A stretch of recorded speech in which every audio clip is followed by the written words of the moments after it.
सोचिए, जब लीडरशिप शब्द कानों में पड़ता है तो दिमाग में क्या आता है?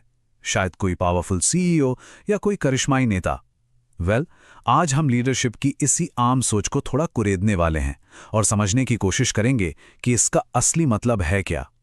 देखिए, नेतृत्व कोई पोजीशन नहीं है, ये एक मनोवैज्ञानिक असर है।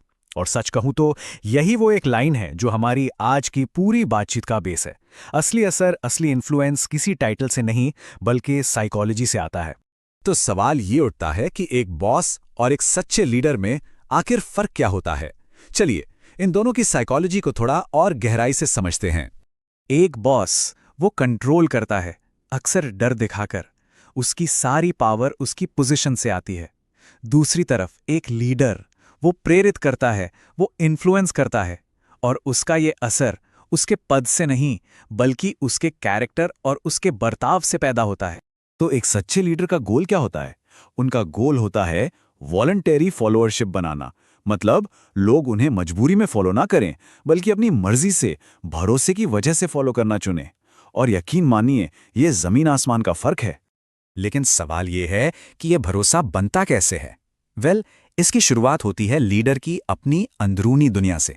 ये जो इन्फ्लुएंस की पूरी जर्नी है ना, ये बाहर से नहीं बल्कि अंदर से शुरू होती है।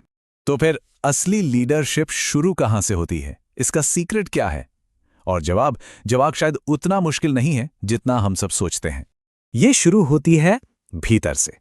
हर महान लीडरशिप की बुनियाद, उसकी नींव सेल्फ लीडरशिप है। हमेशा याद रखिए, सेल्फ लीडरशिप लोगों को लीड करने से पहले आती है। ये एक सीधा साधा सा नियम है। अगर कोई इंसान खुद को ही नहीं संभाल सकता, खुद को लीड नहीं कर सकता, तो वो दूसरों को क्या लीड करेगा? दूसरों पर असर डालने की काबिलियत खुद पर काबू पाने से ही तो आती है। तो ये सेल्फ लीडरशिप असल में है क्या? इसका मतलब है अपने इमोशंस पर कंट्रोल रखना, अपनी वैल्यूज को साफ साफ जानना, अपनी बाउंड्रीज तय करना, और हाँ, अपनी कमजोरियों, अपने शैडो को पहचानना और उसे मानना भी। क्योंकि देखिए, बिना सेल्फ अवेयरनेस के पावर मिलने पर इंसान की अच्छी आदतें नहीं बल्कि बुरी आदतें ही और बढ़ जाती हैं। ठीक है, तो मान लीजिए एक लीडर ने अपनी अंदरूनी दुनिया पर काम कर लिया। अब अगला कदम क्या है? वो दूसरों के साथ भरोसा कैसे बनाता है? चलिए अब इस ट्रस्ट की साइंस को समझते हैं। पता है, जब भी हम किसी लीडर से मिलते हैं तो हमारा दिमाग अनजाने में सबकॉन्शियसली 3 सवाल पूछता है। पहला, क्या इस इंसान के साथ हम सेफ हैं? दूसरा, क्या ये इंसान काबिल है? और तीसरा, क्या इस पर भरोसा किया जा सकता है? और सबसे मजेदार बात यह है कि इन सवालों के जवाब हमारा लॉजिकल दिमाग नहीं बल्कि हमारा इमोशनल दिमाग देता है। भरोसा कोई ऐसी चीज नहीं है जो अपने आप बन जाए। इसे बनाना पड़ता है, सोच समझकर, एक एक ईंट रखकर, ठीक एक इमारत की तरह। ये एक पूरा आर्किटेक्चर है। और इस भरोसे की इमारत के 3 मजबूत पिलर हैं: कॉम्पिटेंस, इंटेग्रिटी और एम्पैथी। कॉम्पिटेंस का मतलब क्या उन्हें अपना काम आता है?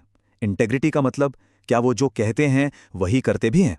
और एम्पैथी, क्या वो हमें, हमारी बात को समझते हैं? और अगर इनमें से एक भी पिलर कमजोर पड़ गया ना, तो भरोसे की पूरी इमारत ढह जाती है। किसी भी लीडर का असली टेस्ट तो तब होता है जब उस पर प्रेशर आता है। तो चलिए देखते हैं कि मुश्किल हालात में एक असली लीडरशिप कैसी दिखती है। जब प्रेशर आता है तो एक कमजोर लीडर रिएक्ट करता है, मतलब बिना सोचे समझे बस जवाब दे देता है। लेकिन एक मजबूत लीडर वो रिस्पॉन्ड करता है, यानी सोच समझकर जवाब देता है। एक लीडर अफरा तफरी मचा देता है तो दूसरा शांति और क्लैरिटी लाता है। इसके पीछे एक बहुत ही दिलचस्प साइकोलॉजिकल चीज काम करती है, जिसे कहते हैं इमोशनल कंटेजन। मतलब इमोशंस एक इंसान से दूसरे इंसान में फैलते हैं, बिल्कुल एक वायरस की तरह, और हमें पता भी नहीं चलता। और इसका असर बिल्कुल सीधा है। अगर लीडर टेंशन में है तो पूरी टीम टेंशन में आ जाती है। उसकी बेचैनी पूरे ग्रुप में फैल जाती है। और ठीक इसका उल्टा, एक शांत लीडर एक शांत टीम बनाता है। उसका जो स्थिर नर्वस सिस्टम है वो पूरी टीम के लिए एक एंकर, एक सहारे की तरह काम करता है। इसीलिए अपने इमोशंस को रेगुलेट करना एक लीडर के लिए सबसे जरूरी स्किल्स में से एक है। तो जब एक लीडर ऐसा शांत और स्थिर माहौल बना पाता है तो वो असल में साइकोलॉजिकल सेफ्टी बना रहा होता है। और ये वो माहौल है जहां टीम सिर्फ काम नहीं करती बल्कि सही मायनों में ग्रो करती है, फलती फूलती है। जब टीम को ये साइकोलॉजिकल सेफ्टी महसूस होती है तो लोग रिस्क लेने से नहीं डरते, अपनी बात रखने से, अपनी अलग राय देने से नहीं घबराते, और गलतियां करने में भी सेफ महसूस करते हैं। और यही माहौल तो है जो इनोवेशन और क्रिएटिविटी के लिए सबसे जरूरी है। तो इन सारी बातों को मिलाकर देखें तो एक हाई इम्पैक्ट लीडर में क्या क्या गुण होते हैं? वो तनाव में शांत रहता है, उसकी कम्युनिकेशन बिल्कुल क्लियर होती है, वो सेल्फ अवेयर होता है, फैसले लेने से घबराता नहीं, और सबसे जरूरी, वो हमेशा एक बड़े मकसद से, एक पर्पस से चलता है। याद रखिए, जो लीडरशिप ईगो पर चलती है वो ज्यादा दिन नहीं टिकती, वो अस्थायी होती है। लेकिन जो लीडरशिप एक मकसद, एक पर्पस पर चलती है, वो स्थायी होती है, क्योंकि उसकी नींव किसी के स्वार्थ पर नहीं बल्कि एक बड़े लक्ष्य पर टिकी होती है। तो आखिर में बात घूम फिरकर वहीं आ जाती है, हमारा प्रभाव हमारी पोजीशन से नहीं बल्कि हमारी अंदरूनी हालत से पैदा होता है।